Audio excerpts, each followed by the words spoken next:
Ladies and gentlemen, if you want to build your dream PC gaming setup, then you are in the right place, because throughout this video, we're going to show you how to get the most for your money when upgrading your battle station. Because let's face it, right now, money is tight, and as everything PC gaming seems to be on the rise, getting the most from your cash is essential. So what we're going to do throughout this video is separate the most valuable and impactful upgrades that will transform the way you play your games from the more meaningless ones that cost a lot of money, but don't really do anything. So let us run you down with all of the very best places to invest your PC gaming cash right after a short word from this video sponsor. MSI's Black Friday deals are here, and now is the time to save big on PC gaming goodies. There's loads of deals at your favourite stores, with huge savings on award-winning QD OLED monitors, Intel and AMD motherboards, cases, and all-in-one liquid coolers. Not only that, but these deals stack with existing offers, including up to £100 of Steam Wallet credit whenever you buy a qualifying MSI product. Save big today with MSI, just hit that link down below. Welcome back then, folks. Let's dive right in, starting with the worst places to spread your PC load. No, who wrote this? Oh, it's me. Moving swiftly on, and up first we have D-tier upgrades, and leading the pack are actually PC fans. Now, despite what you might think, most gaming PCs already have more than sufficient cooling without the need to make further upgrades, with most cases coming fully equipped, and any large tower or all-in-one liquid cooler will generate plenty of airflow by itself. Now, obviously, it should go without saying that if your PC only has one fan, or dare I say no fans at all, then yes, this should be your next upgrade. But if you're already rocking something that is perfectly sufficient, your temperatures are good, you don't need to waste like £100 or dollars on the very best RGB fans you can find, when there are clearly a lot better upgrades that you can make to your PC that will have a more meaningful impact. Moving on, and also in D, we have the humble motherboard. Now, clearly, it's an essential part of any gaming computer, but as a general rule, it doesn't really make any difference to your gaming frame rate. And these days, they can get needlessly expensive for features that most of us will probably never use. Now, clearly, if you need a new motherboard for a new CPU, then fantastic. Upgrade to something decent, but not crazy. But if you're upgrading a motherboard without swapping out the CPU, then you've got to question what you're really going to gain. Our final component of D tier, which by far is the most boring of this video, is the PC power supply. Now, obviously, having a great PSU is essential to longevity, and if you're making a big CPU or GPU upgrade, then you're probably going to need a beefier unit. But other than efficiency and noise, so long as your PC works safely, your PC is going to be the same regardless of what excess wattage you have. So again, upgrades here are largely unnecessary. Only change it if you actively need to, or have something that is really cheap and nasty. Right then, that is the D out of the way. Let's move on to the more meaningful upgrades with Tier C. And it's worth noting that we're going to leave all of our favorite recommendations of every product, every category down in the description as a pinned comment. So if you did want to make an upgrade, you can pick stuff that we actively like. And starting things off, it's worth noting that C stands for CPU cooler. Well, it doesn't actually, but it certainly makes an appearance. Probably the most over-spec'd component in a lot of PCs, a good CPU cooler lets your PC be ultra quiet and keeps your CPU under check. All-in-ones look better, but they get very pricey very quickly, so most gamers should probably stick to an air cooler like the Arctic Freezer 36, or at least think very carefully before dropping almost $300 on a completely over-the-top cooler, again netting you zero frame rate gain. I mean, do you really need that LCD on the pump head? Now, I'm sure I might get a little bit of pushback here, but also in category C, we have SSDs. And once again, to be clear, if you're still rocking an older SATA SSD, or even worse, a hard drive, then this should be S tier, easily. But for those of you with a recent PCI Generation 3 or Gen 4 drive, I would carefully consider just how much extra storage you actually need. If you have quick internet, do you really need to have 20 games installed at once? Don't get me wrong, it's always fantastic to have more storage, and it's something you definitely will use, but once again, this isn't a frame rate boosting upgrade.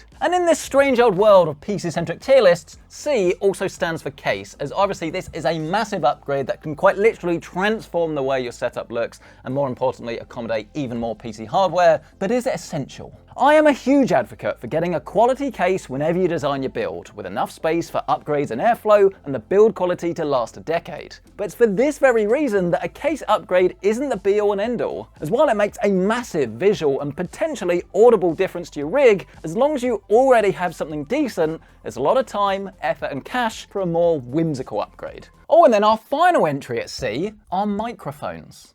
This one's not in use at the moment, even if I do want to do some karaoke. He's got the whole world in his hands. He's got the whole world in his hands. And I know that this is purely from a selfish point of view, but how much do you personally benefit from a mic upgrade? Clearly, if you're recording, streaming, or playing Rainbow Six or PUBG, it's more important. And again, if you have a terrible solution that everyone's laughing at you every single time you say a word, then yes, this probably should be a priority upgrade. But as long as you have something that's free from interference and you've turned on AI noise cancellation in Discord, there are probably better things you can focus on. And I must admit that I'm a little bit nervous filming this because I hope people understand what we're trying to do here rather than just like pitchforks out saying, No, you should be upgrading that, you're wrong. So maybe we should move on to the more important upgrade and category B, which stands for big. And starting things off, we probably have the most underrated upgrade of all, the humble PC desk. It's just a bit of wood, right? Well, no, not really, as it's not only the key to having a great looking space, but the size and width will directly dictate exactly which parts you can fit in your setup, and the height can have a major impact on your health over years of gaming. My best advice is to grab some legs and drawers standalone from IKEA or a standing desk company, and then get a custom-made worktop for your exact space requirements. For those asking, mine is 192 centimeters wide and 80 centimeters deep, and this lets me fit an ultra-wide monitor, speakers, and tower PC. Oh, no, hang on, it's actually 84 centimeters deep. I'm lying to you. Some proper advice, by the way, that I wish I'd done on both of these desks, because I'm actually talking about my main setup over there. Please make sure you round the corners, because I'm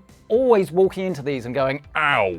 But moving swiftly on, but still sticking to the theme of setups, the other bit of advice is that if you are going to spend money on aesthetics, I think the best way to actually spend that is on lighting, and the best value is actually going to be RGB strips. Because you see, unlike a pack of 3 Corsair IQ Link fans, RGB strips don't cost hundreds, and they can be put both in and outside your PC, with most of them being able to be cut to the exact size that you need. It really is truly incredible what a few lights can do to completely transform your setup. And if you do want to spend a little bit more, then syncing it up with Govee, Philips Hue, LifeX, or any of those brands can actually let you integrate it into a smart home and so much more. My personal, bloody hell, can we do that again? My personal priority upgrades, though, for any gaming PC are always about the things that actually change the way the game feels. So I'd always want you guys to focus on this area first. Bloody hell.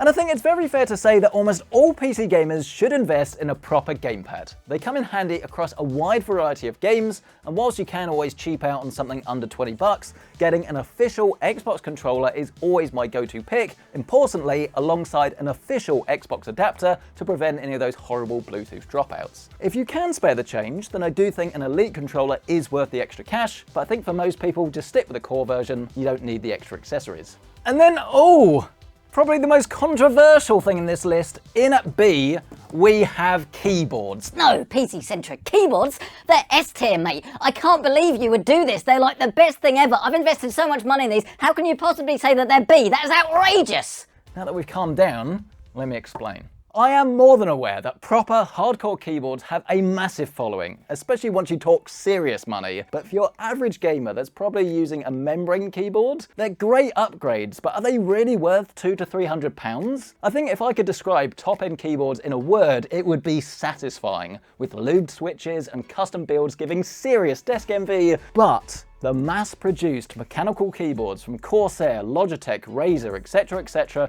whilst definitely not quite as good, offer fantastic value for money and can often be found for under $100 and are a night and day upgrade over those awful membrane keyboards that people are probably using right now. In my eyes, it's quite simple really. Grow into expensive mechanical keyboards, don't start out with them. Now, unfortunately, our final item in B tier has just got ridiculously expensive. And this is a very noteworthy point in this video because RAM is the first component in this list that does have a big impact on your frame rate. And if you don't have enough, your game can get super chuggy and grind to a stuttery mess. In 2025 through to 26, you're looking at 32 gigabytes being the ideal amount for gaming, with a speed of 6000 megahertz and a CL value as close to 30 as possible, giving the optimum experience in games. However, especially in recent times, this has become a lot less attainable. I mean, hopefully, if you're watching this video in 2 months' time, you'll be like, what's he on about? RAM's normal. But currently, at the time of filming, it's basically double, if not slightly above. So if you did want to kind of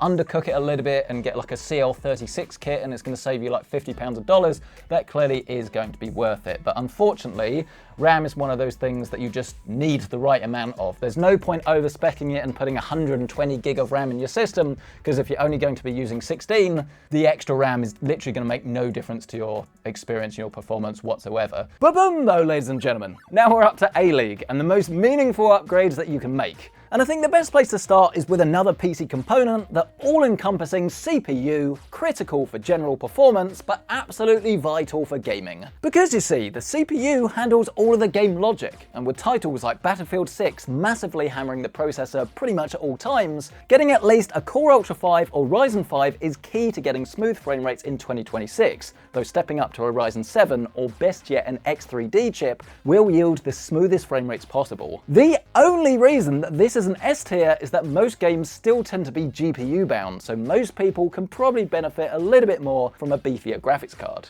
Next up, we have yet another unsung upgrade, and this time you need to treat your ass. And you're back. It's the gaming chair.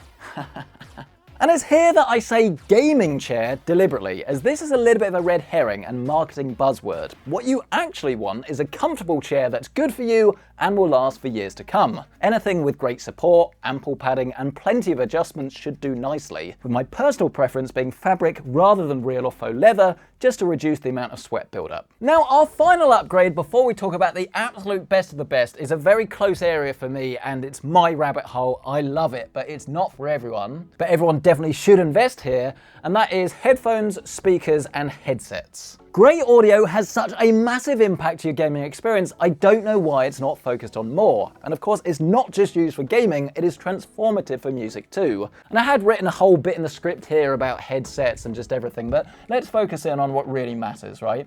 There's different solutions for different people, different budgets, and obviously the go-to thing for most people is to grab a gaming headset.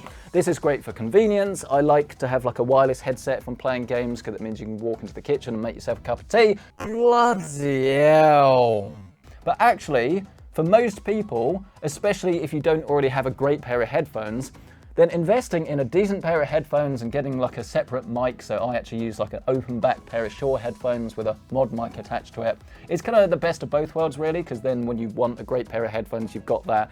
You've got a decent microphone. You're not relying on like, I'm not saying this is cheap, this one is relatively expensive, but gaming headsets don't have a reputation. But actually for most people, because audio will last such a long time, I think spending the money now and getting a decent pair of headphones, a decent pair of speakers, this is one of the best investments I think you can make, because my speakers over there, bought in 2014, absolutely no reason to change those whatsoever. And they've still got a lot of value if I want to sell them on eBay. Not as much as they had. And if you think the rest of your PC setup, while it's great today, is your motherboard really going to be worth a lot in, well, 12 years' time? Probably not. But I'll tell you something that isn't niche and throwaway. That is the S tier upgrades. If you're watching this and you have a little bit of money and you want to improve your PC gaming setup, then these three things are definitely the best areas that you can focus on.